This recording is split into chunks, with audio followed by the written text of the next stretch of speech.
سلام حاجی. خوبی؟ سلامتی. خسته نباشه. حال شما خوبه؟ بچه من ایوانانی حاجی. بله. حاجی من یک مشکلی حقیقت. این حسابا ما را حق کرده. بله. من خود کارمند دارم. حسابا ما را حق کرده بعد الان پیل نداره. خواست این گندونه قاعدی میدی که بیانه. باز بعدا هم رفت حسابا مدرس شونی هوا. من خود کارمند دارم.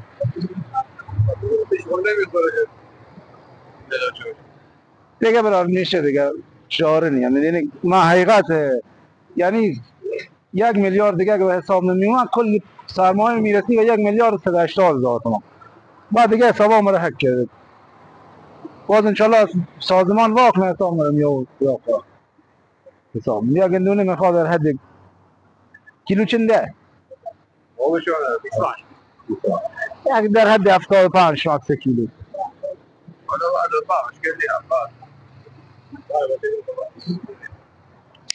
دان در حد همین چقدر دار میایی؟ نه آقا من یک داره ترازو که باز پول شما رو بیاد. خب مشخص باشه که چقدر بیاد. نداره آقای دست دم تراگام خدا وکیلی. خداش از شما دوربین مخفی میگیره دقیقاً. دمت گرم که پرچم نهواندان بردی بالا. هنوز هم با معرفت پیدا میشه. لایک نشون دیگه. دمت گرم.